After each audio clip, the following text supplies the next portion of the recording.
అందరికీ నమస్కారం. వాళ్ళు మనతో పాటు ఐకాన్ ఆస్ట్రాలజర్ గట్టుపల్లి సురేష్ బాబు గారు ఉన్నారు. గురుగారితో మాట్లాడదాం. గురుగారు నమస్కారం. జై శ్రీమన్నారాయణ. గురుగారు, 2025లో మీనరాశి వారికి ఎలాంటి ఫలితాలు ఉండబోతున్నాయి, ఎట్లాంటి రెమెడీస్ చేసుకోవాలి, గ్రహస్థితులు ఎలా ఉన్నాయి, మీ మాటలో వివరించండి. అయితే మనము ఓవరాల్గా చూసుకుంటే మనకి గ్రహాలు మారుతుంది 4. ఏదైతే మనకి 2025 సంవత్సరం ఉందో ప్రత్యేకంగా మనం చెప్పుకోదగింది ఎందుకు చెప్పుకుంటున్నామంటే, ఒకటేసారి 4 గ్రహాలు మారటం ఒకటి, అంటే 2 నెలల పరిధిలోనే మనం ఇంకా క్యాలిక్యులేషన్ చేసుకుంటే రవి మారుతాడు, మధ్యలో బుధుడు మారుతాడు. అయితే మనకి ఈ రకంగా చూసుకుంటే 7 గ్రహాలు మారుతున్నాయి. చంద్రుడు అనేది రెగ్యులర్గా మారుతుంది, 3 రోజులకు ఒకసారి చంద్రుడు మారుతాడు. ఇలా చూసుకున్న ప్రక్రియలు మనం చూసుకుంటే కనుక ఈ 5 గ్రహాల నుంచి 7 గ్రహాలు ఒకటే సంవత్సరం మారటం, దీనివల్ల ఏంటంటే ఒక దేశానికి కూడా ఏదో జరగబోతుంది. అంటే కాలజ్ఞానం కాదు ఇది, బ్రహ్మంగారి కాలజ్ఞానము, శ్రీ విరాట్ పోతులూరు వీరబ్రహ్మేంద్ర స్వామి గారు చెప్పినటువంటి బ్రహ్మంగారి కాలజ్ఞానము.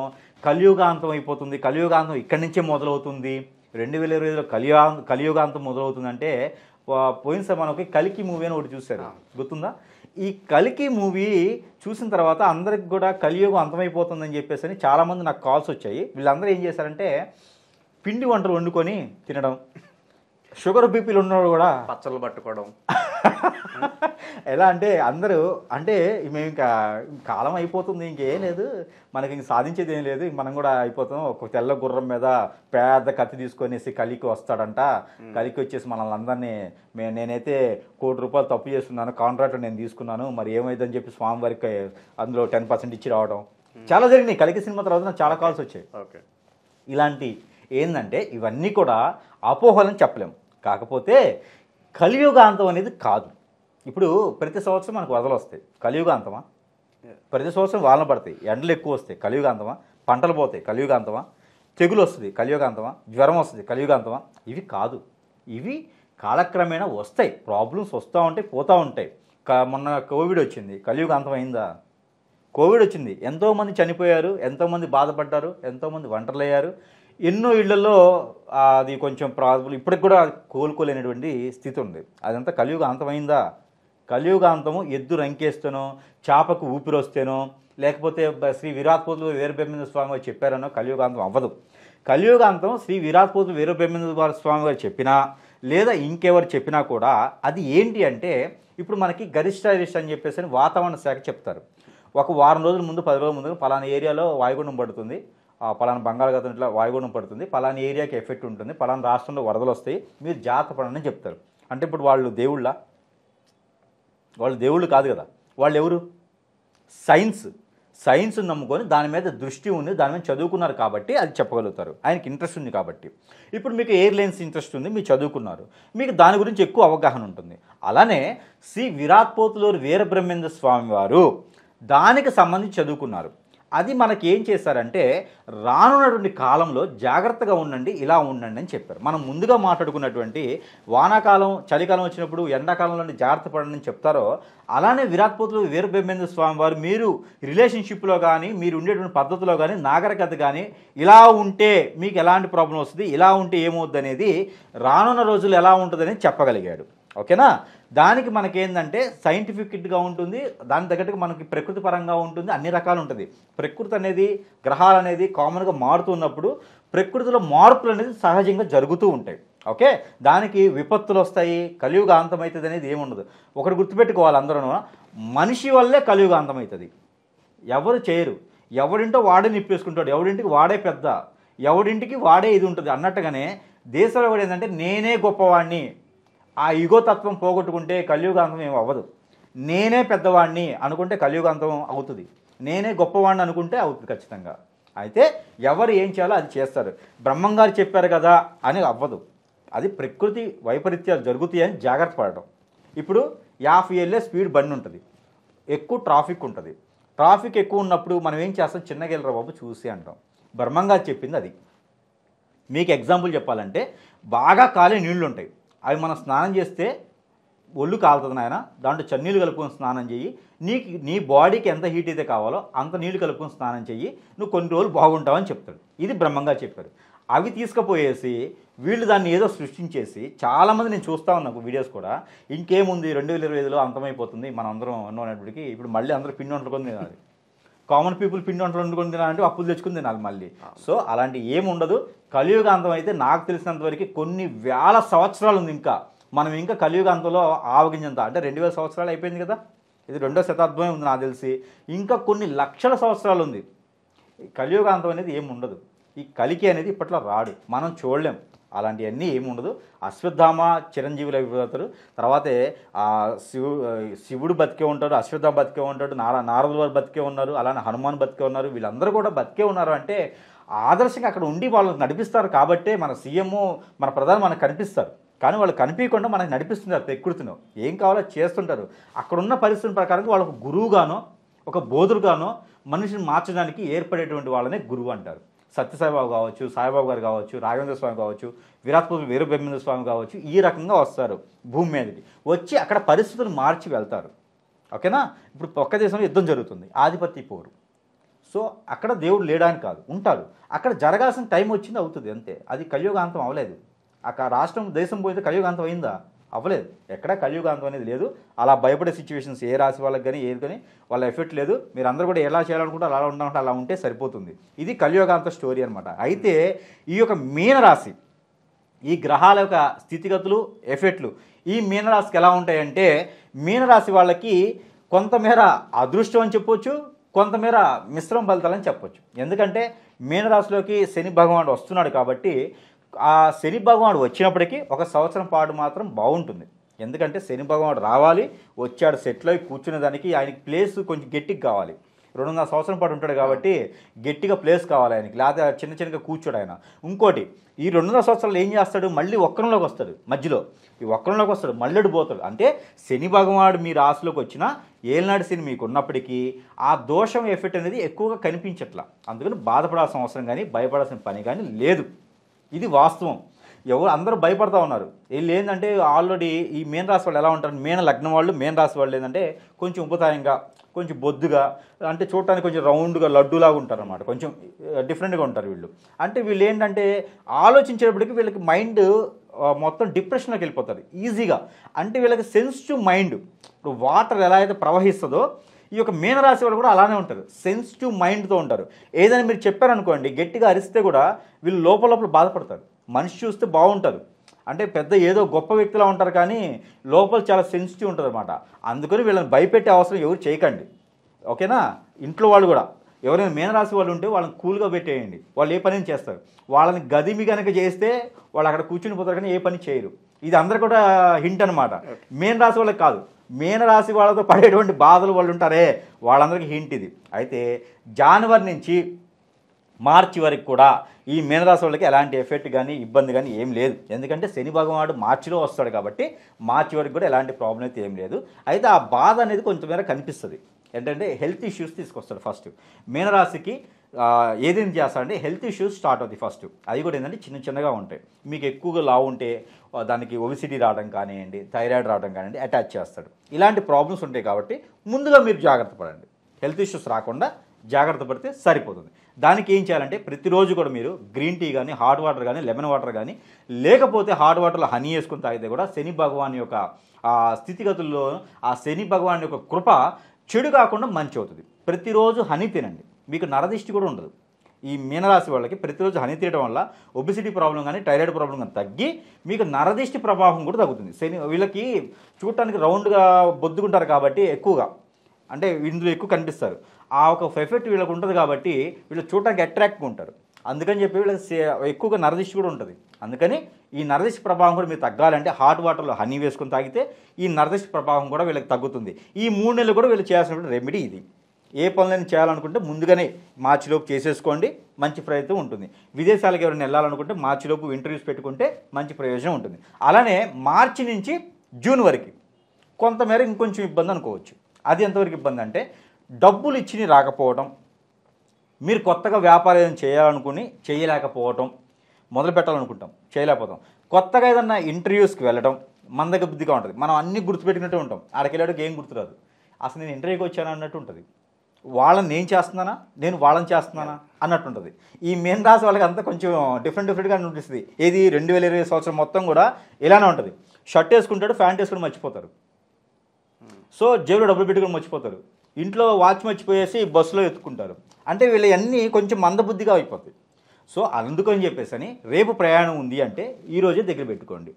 రేపు పని ఉంది అంటే ఈరోజే ప్రయత్నం చేయండి. రేపు ఒకరితో మాట్లాడాలంటే ఈరోజే ప్రిపేర్ చేసుకోండి. ఇలా ముందు చూపుతో చేస్తే కనుక ఈ జూన్ వరకు కూడా ఇలాంటి ప్రక్రియ ఉంటుంది. కాబట్టి ఎందుకు అలా ఉంటుందని అనుకోవచ్చు. ఎందుకంటే శని భగవానుడు వస్తాడు, వచ్చి అటు ఇటు కదులుతుంటాడు. అంటే ఒక దగ్గర స్థారంగా కూర్చోడు అనమాట ఆయన. అందుకని మనకు మందబుద్ధి అనేది కొంచెం ఎక్కువ కనిపిస్తుంది ఈ 3 నెలల్లో. అయితే దీనికి మీ దగ్గర ఏంటంటే మనకి ఇది సొంటి ఉంటుంది కదా, సొంటి అల్లం పేస్ట్ ఉంటుంది, అల్లం ఉంటుంది దొరుకుతుంది, మీకు అల్లం తెలుసు కదా. సొంటి కానీ అల్లం కానీ ఇలాచి లవంగ్ ఇవన్నీ కూడా మీకు పనికి వస్తాయి అన్నమాట. ఇవన్నీ కూడా పౌడర్ చేసుకోండి. చెక్క ఉంటుంది కదా మనకి, దాల్చిన చెక్క అంటారు, ఈ చెక్క కావచ్చు, ఇవన్నీ కూడా పౌడర్ చేసుకొని ఈ దాల్చిన పౌడర్ అంటారు మనకి, టోటల్గా చెప్పాలంటే దాల్చిన చెక్క పౌడర్ అంటారు. దాల్చిన చెక్క, లవంగు, ఇలాచి, అలానే మనకి సొంటి లేదా అల్లం ఇలాంటి పౌడర్లతో కనుక మీరు హాట్ వాటర్లు వేసుకొని తాగితే కనుక మీకు ఎలాంటి మతిమరుపు కానీ ఇలాంటి ప్రాబ్లం కానీ లేకుండా ఉంటుంది. అలానే మీకు శని భగవాన్ యొక్క అభిషేకం, రాహుకేతువులకి పూజ, లేదా ఏదైనా మంచి ప్రాసిద్ధి చెందినటువంటి దేవాలయానికి మీరు దర్శనం చేసుకుంటే మంచి జరుగుతుంది. అలానే మీకు దగ్గరలో ఎక్కడ కనకదుర్గమ్మ అమ్మవారు ఉంటే, అది ఎక్కడైనా ఉండొచ్చు, కనకదుర్గమ్మ అమ్మవారు అయితే చాలు, ఆ టెంపుల్ లేదా లలితాదేవి అమ్మవారు ఉన్నా కూడా అక్కడ కుంకుమ అర్చన చేయించినట్టయితే మంచి ఫలితం ఉంటుంది. అలానే గురువుకు సంబంధించిన ఆలయాలు ఏమైనా ఉంటే, అంటే దక్షిణామూర్తి ఆలయం కానీ, లేకపోతే లక్ష్మీ నరసింహస్వామి కూడా ఒకప్పుడు గురువు, ఆయన కూడా లక్ష్మీ నరసింహస్వామి ఆలయం కానీ, ఆయన గురువులకే గురువు అనమాట. అందుకని ఆ ఆలయం చెప్తా ఉన్నా. అలానే మనకి మీకు దగ్గరలో ఏదైనా ఇంకా ఇవి ఉంటాయి కదా మనకి, సాయిబాబా టెంపుల్స్ కానివ్వండి, వీళ్ళంతా గురువులు. దత్తాత్రేయ స్వామి కానివ్వండి, ఈ టెంపుల్లో కనుక మీరేదన్నా పాలకు సంబంధించినటువంటి పాలకోవా, లేకపోతే పాలకు సంబంధించినటువంటి ఏదైనా స్వీట్ ఐటమ్ చేసి నైవేద్యం పెట్టినట్టయితే ఇంకొంచెం మంచి ఫలితాలు ఉండేటువంటి అదృష్టం కొంతమేర కనిపిస్తుంది. ఏది ఆ గ్రహాలను ఇచ్చేటటువంటి ఉండండి చెడు దోషం పోయేందుకు ఈ పని చేయాలి. తర్వాత జూన్ నుంచి ఆగస్టు, సెప్టెంబర్, అక్టోబర్ వరకు కూడా ఏదైనా పెళ్ళిళ్ళకి సంబంధించింది కానివ్వండి, ఈ పెళ్ళిళ్ళకి సంబంధించింది కొంతమేర లేట్ అయితే అవుతుంది, కానీ ప్రయత్నం అయితే చేయండి. ప్రయత్నం చేస్తే ఏదైనా లాటరీ ద్వారా తగలవచ్చు. లాటరీ అంటే అందరి పేర్లు వేసి తీయడం కాదు, అంటే 4 సంబంధాలు చూస్తే ఏదో ఒకటి అన్ఎక్స్పెక్టెడ్గా అయ్యే ఛాయిసెస్ ఉన్నాయి. కానీ ప్రయత్నం చేయండి. ఏదైనా ప్రయత్నం చేసినట్టయితే పెళ్లి సంబంధాలు కుదరాలనుకుంటే, ఏదైతే మనం మొదట్లో అనుకున్నామో జనవరి నుంచి మార్చి వరకు ఈ ప్రయత్నం చేసుకుంటే బాగుంటుంది పెళ్ళిళ్ళుగా. ఇంకా తాగకూడదు అనుకుంటే ఇక ఆగస్టు, సెప్టెంబర్, అక్టోబర్ వరకు కూడా మీరు పెళ్లి సంబంధాలకి ప్రయత్నం చేయొచ్చు. వీళ్ళ పెళ్లి సంబంధాలు అన్నీ కూడా సెట్ అవ్వాలంటే కనుక ఏదైనా అక్కడ కళ్యాణ వెంకటేశ్వర స్వామి అని ఉంటుంది టెంపుల్స్, అవి దొరకకపోతే కనుక వెంకటేశ్వర స్వామి వారి వ్రతం కానివ్వండి చేసుకుంటే వాళ్ళకి ఆర్థికంగా కూడా నష్టం లేకుండా ఉంటుంది. వీళ్ళలో ఇంకోటి ఉంది, వాస్తుపరంగా దోషాలు ఉంటాయి. వాస్తుపరంగా దోషాలు ఉన్నా కూడా వీళ్ళ మీద ఎక్కువ పనిచేస్తాయి, మీన రాశి వాళ్ళ మీద ఎక్కువ కనిపిస్తాయి. అందుకని వీళ్ళు ఏం చేయాలంటే గోధుమ పిండితో, అంటే వాస్తు దోషాలు వీళ్ళకి ఉన్నా లేకపోయినా ఆర్థిక స్థితిగతులు ఉన్నా కూడా, ఎక్కువ కళలు రావడం కానివ్వండి, ఆర్థిక స్థితిగతులు ఉన్నా కూడా ఈ మాసాలు ఎక్కువ కనిపిస్తూ ఉంది. అందుకని చెప్పేసి ఆ శని భగవాన్ యొక్క చెడు దృష్టి పోవాలంటే, రాహుకేతువులకు ఉన్నటువంటి లోపం పోవాలంటే, ఆ దృష్టి అనేది మనకెళ్ళి మంచి జరగాలనుకుంటే కనుక ఈ గోధుమ పిండి దొరుకుతుంది మనకి. ఈ గోధుమ పిండిని బాగా కలిపేసి, ఉప్పు లేకుండా కలపాలి, దాంట్లో కానీ షుగర్ వేసుకోవచ్చు, కలిపేసి కనుక ఉండలు చేసుకోవాలి. మనం చిన్న చిన్న ఉండలు చేసుకొని, మన పూరి పిండి కలిపినట్టు కలుపుకొని చిన్న చిన్న ఉండలు చేసుకొని, మనకి దగ్గరలో ఎక్కడైనా పారేటువంటి నీరు కానీ, పారేటువంటి కాలువ కానీ, లేదు ఏదైనా కుంటలు, చెరువులు ఉన్నా కూడా వాటిల్లో మనం కొన్ని రోజుల పాటు, కనీసం 11 రోజుల పాటు కనుక మనకి ఏవైతే కావాలనుకుంటున్నామో, ఏవైతే గ్రహాల నుంచి వచ్చేటువంటి చెడు దృష్టి ఉందో, ఏదైతే శని భగవానుడు కానివ్వండి, రాహుకేతు కానివ్వండి, వీటి నుంచి వచ్చేటువంటి శుభ దృష్టి కాకుండా అశుభ దృష్టి ఉందో, ఇవన్నీ కూడా మన వైపు శుభ దృష్టిగా మలుచుకోవడం, దానికి సంబంధించినటువంటి ప్రక్రియ కోసం ఇవి కనీసం రోజు మొత్తం ఒక 5 ఉండలు తీసుకెళ్ళేసి, నాయన గ్రహాలకు ఇచ్చే, నాయన శనిశ్వరా మాకు ఎలాంటి దోషం లేకుండా, నాకు ఎలాంటి ఇబ్బందులు కలగకుండా, రాహుకేతువులకి ఎలాంటి ప్రాబ్లం లేకుండా, వాటి వల్ల నాకు ఎలాంటి అశుభం కలగకుండా మంచి జరిగేలా చూడనాయన అని చెప్పేసి మనం మనస్ఫూర్తికి కోరుకొని ఆ ఉండలు తీసుకెళ్ళేసి ఆ నీటిలో పడివేయాలి.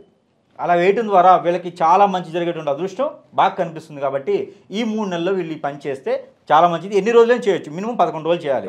ఒకరోజు మధ్యలో మిస్ అయినా నెక్స్ట్ డే చేయొచ్చు. దీనికి టైమింగ్ ఏం లేదు, ఏ టైం అయినా చేయొచ్చు.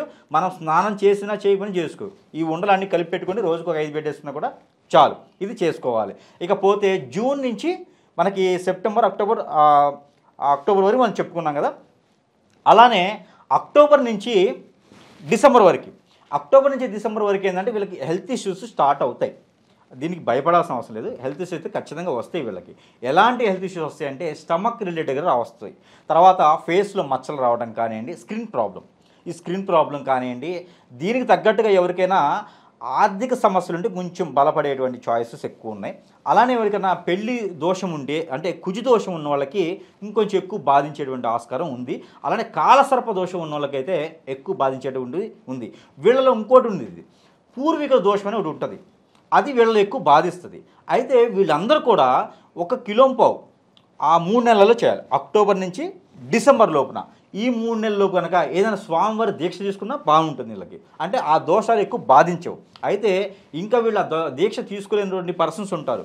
వీళ్ళు ఏం చేయాలంటే ఆ గ్రహరీత్యా ఉన్నటువంటి దోషాలు వీళ్ళ మీద ఎక్కువ అశుభ దృష్టి కాకుండా శుభ దృష్టి వచ్చేలాగా మలుచుకునేందుకు వీళ్ళందరూ కూడా గోధుమలు 1 కిలోంపావు, జొన్నలు 1 కిలోంపావు, నల్ల నువ్వులు 1 కిలోంపావు, ఒక ఎల్లో కలర్ క్లాత్లో రవిక పీసెస్ అని దొరుకుతాయి కదా మనకి, బ్లౌజ్ పీసెస్ అంటారు, వాటిల్లో ఒక cloth, white cloth, yellow cloth, వీటిలో కనుక అవి కట్టేసి పట్టిక, మనం ఇంటికి కట్టుకుంటాం పట్టిక, ఆ పట్టిక కూడా ఒక దాంట్లో వైట్ దాంట్లో కట్టేసి కనుక ఈ 3 మూటలు తీసుకెళ్ళేసి పారేటువంటి నీటిలో మాకు ఈ గ్రహాల నుంచి ఉన్నటువంటి దోషము, అలానే మా పూర్వీకులకు ఉన్నటువంటి శాపం ఏదైతే ఉందో ఆ పూర్వీకుల దోషం కూడా మా మీద పడకుండా, అంటే ఇప్పుడు ఎలా ఉంటుందంటే మనం ఆల్రెడీ బాధపడుతున్నాం గ్రహాల నుంచి, దాని మీద ఇంకొంచెం ఆజ్ఞ పోసినట్టే కదా, మండే దాంట్లో ఆజ్ఞ పోసినట్టే.